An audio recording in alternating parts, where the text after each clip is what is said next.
What's up, guys? Coach Ashton here, and welcome back to my YouTube channel.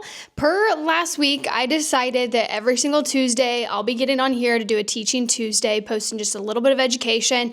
I do live videos every single Tuesday in my exclusive Facebook community. It's absolutely free. So as always, if you see me looking over here, I have two different cameras, one for Facebook, one for YouTube. But this week's topic is going to be on using a food scale, or really more so the number one reason why you're probably not seeing weight loss, you're not seeing as fast as you want to. What I find time and time again, especially with clients, is that they're just simply still eating too much. And while they think they're eating healthy, the reality is they don't know how much they are consuming. And we all know we have to be in a calorie deficit in order for us to lose body fat. So I hope you enjoyed today's Teaching Tuesday. If you like it, let me know down below. Subscribe. I'm very anxious to continue these every single Tuesday. Good morning, everybody. Happy Tuesday, bright and early, 8 a.m. This is the first time that I've done a 8 a.m. Teaching Tuesday in a hot minute, but I got up today, got out of my warm, comfy bed, and decided to get up, read, journal, make my protein coffee, get ready, actually feel like a human being today. So you are going to be getting some education from me today, bright and early. So you know the drill though, on Teaching Tuesdays, well, really any live video that I do, I love for you to comment down below, let me know that you're here and that you're getting value from this video. If you're catching the replay, just comment replay. Like I told you guys last week, I'm really excited because I'm making more long form content this year. That was one of my 2025 goals. So if you see me looking over this way, I'm also recording for YouTube so I can put this value out into the world. Or if you just like going back and watching the videos, if they tend to get lost in the Facebook community, you can go to my YouTube channel, which will have everything organized and you can rewatch it, stuff like that. Also, today's video is going to be very educational. I talk about it all the time,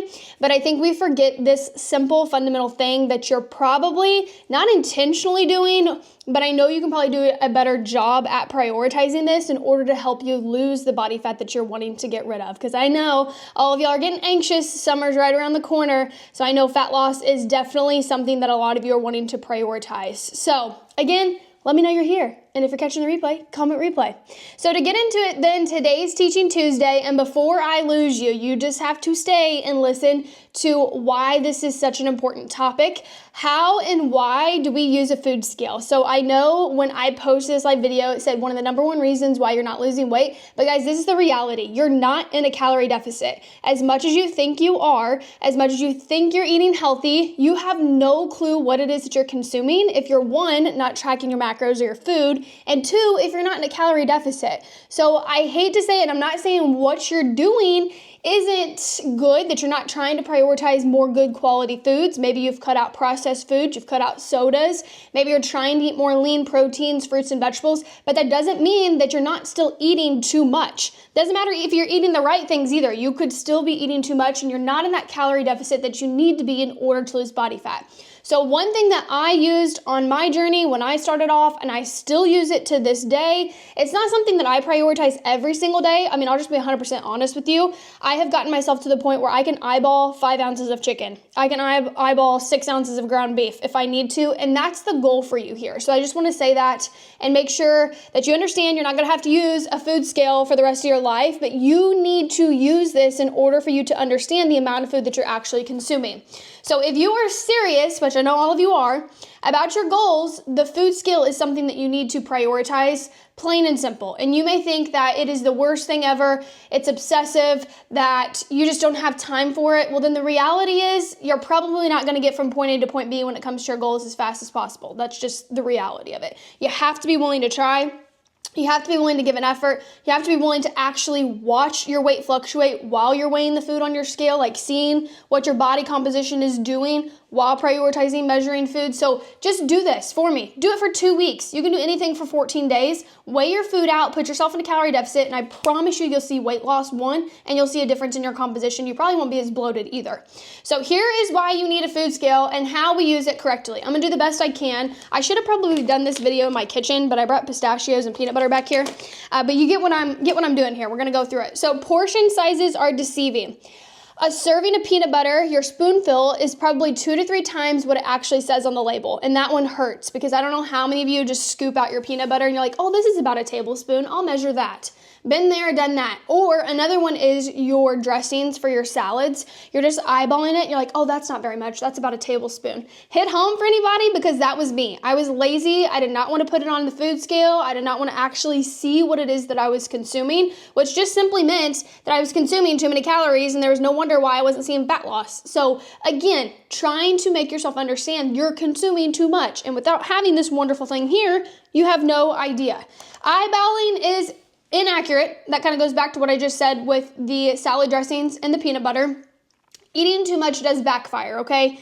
A lot of you will do really good for a week or so because you are on your calorie deficit, and then you kind of get complacent, you get lazy, you don't do the things you did maybe in week 1, or maybe you've done it for a couple of weeks, and then again, you get complacent with the food scale and weighing your food, and that, works against you. You plateau, you're not able to see that fat loss as fast as you want, so you can't just eyeball it. You cannot guess your way to a good body. I know that's going to upset somebody, but it's just the reality.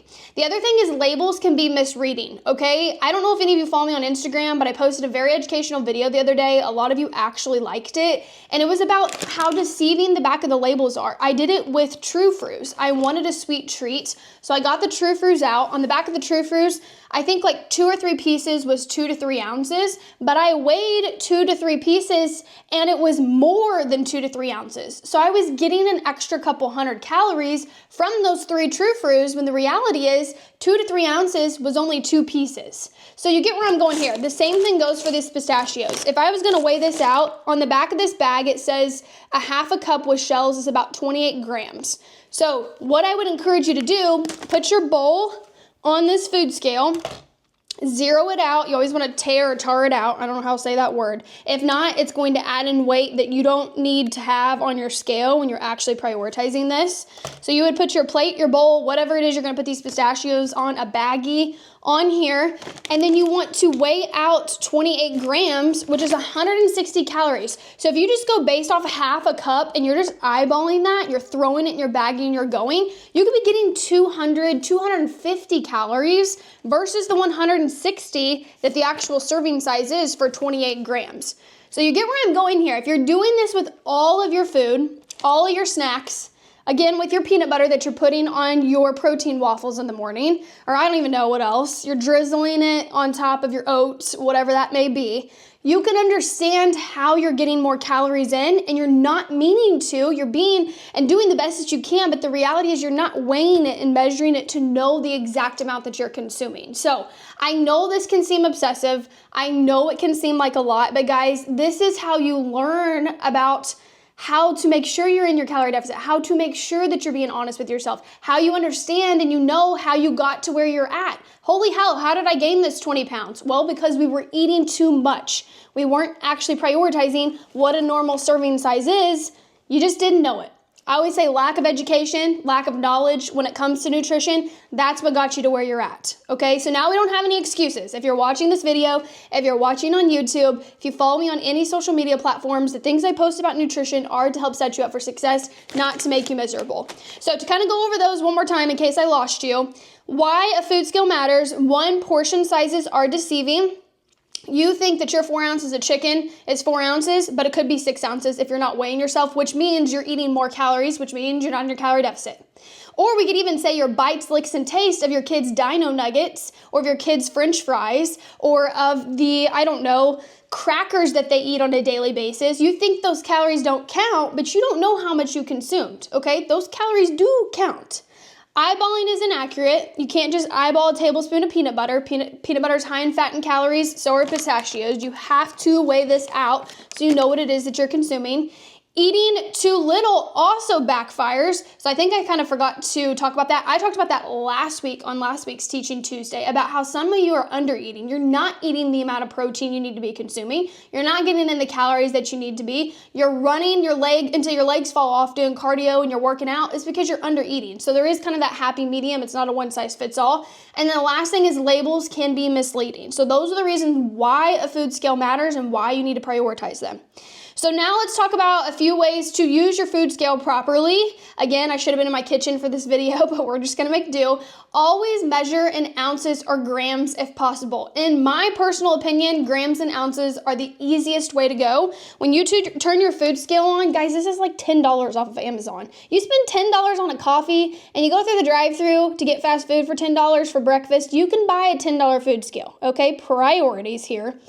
I don't know, ask your spouse to buy you one or ask one for Christmas for your birthday, whatever that looks like. Okay, so we're gonna tar it out, but there's a unit button that tells you fluid ounces, grams, kilograms, pounds, ounces, fluid ounces, you get where I'm going with that. So always do it by ounces and grams. That is the most realistic way to actually measure your food on the food scale. I've already said it, but use the tar button. You don't want to put this on there, and this weighs 62.1 fluid ounces, and then like start to dip stuff out, zero it out so you actually know. That's one thing too with peanut butter. Actually, what you could do is tar it out, take the lid off because the lid actually weighs something, put it on here. This says 40.7. You could then take a spoonful out and then subtract what the new number is from the beginning number. That tells you the amount of ounces of peanut butter that you actually consumed. So fun fact there. Other thing too, measuring your food raw or cooked. I get that question a lot. People are like, what do I do? Do I measure it raw, cooked, both? I just say do it the same every single time. Me personally, you will not catch me weighing raw chicken. I think that's gross. I already have like a weird, I don't know, I don't like cutting raw chicken, like it grosses me out. I don't like knowing how my food's prepared, even though I cook food all the time. I just rather throw it in a crock pot so it cooks, honestly. But when I am cooking food, I always measure it after it is cooked. So I will make chicken breasts and then I'll dice them up on you know what I'm talking about, cutting my chicken up, and then I will weigh it in my bowl or my meal prep container so I know exactly how much is in each. And then the other thing too is use it for everything at first. I kind of mentioned that already. Every single thing you put into your mouth, you need to know. Cheese, pistachios, peanut butter, yogurt out of a big container, protein, whatever it is you're consuming, I need you to prioritize this and pay attention to it. It is going to make the biggest difference, I promise. Eventually, you won't have to do all of that, but at the beginning of your journey, you need to know what it is that you're consuming. For those of you that always focus on portion sizes, I think that's great, but if you're trying to get from here to here with your results, we need to fill that gap with your nutrition, plain and simple. Nutrition is 90% of your results. So in order for us to fill that gap, we need to bring in a food scale and make sure we're hitting our nutritional gaps and goals. And that's going to be the best way to do it. So those are a few things to help you use your food scale properly. Again, this will all be on YouTube. What I might even do is record myself actually weighing something so you can visually see how I'm going to do it. So the reality check is you can't just eyeball it. I think we've all learned that from this video of me going on a tangent for 15 minutes so far. You absolutely just cannot do that. Any of my clients watching this will probably agree. They thought they were eating healthy, or maybe there were specific things they thought they were doing well with. Reality is they started to weigh their food and then soon noticed that they weren't filling the gaps and they were eating way too much. And that just is not going to get it. That doesn't cut it. It's just the truth. Okay. Hard truth. The last thing that I will mention too is if you're putting in the work, but you're not seeing the results, there could be many reasons why, which again is unfortunate. It's not a one size fits all. We can't all just say simply that it is nutrition. 9 times out of 10, it is your nutrition. But sometimes there's other factors that go into that. You guys know how I am when I talk about that all the time, your hormones. There's other things that do affect our fat loss, but the biggest thing being your nutrition. So I think I cut out there on Facebook. Sorry guys. My internet is always on and off, unfortunately, but we'll do the best I can. Hopefully you can get on YouTube and watch this video if it did cut out. But I just wanted to get on here, give you some truth, give you some education on this Tuesday when it comes to tracking your food, tracking your macros, weighing your food. Quit telling me you're eating healthy. Quit telling me you know what you're consuming when you've never weighed your food before. You've never tracked a single macro. You do not know until you know. Okay, so try it for 2 weeks for me, 14 days. If you're overwhelmed, you don't know what app to track your food in, also let me know. I have one that's very simple, very easy, one that I coach all my clients on YouTube as well. I've been sharing screenshots of my nutrition from the app that I track my food on. I can even show you how to make a recipe and simplify it so you're not overwhelmed. I know that confuses a lot of people. Maybe we'll do a Teaching Tuesday on that too, just to simplify it for you. But at the end of the day, guys, you don't know what you don't know. Weigh your food, be intentional with it, trust the process, give yourself plenty of time to do this. to learn. You're not going to be perfect at the beginning, and I promise you, you will see success. So that's what I have for you today on today's Teaching Tuesday. I hope you enjoyed. If you again have questions, let me know down below or catch me on YouTube. And if not, then I'll be back bright and early next Tuesday, hopefully, to bring some more, hopefully, value to you all, because that's why I do these videos. So I appreciate you all so much. Have a blessed day, and I'll talk to you guys soon.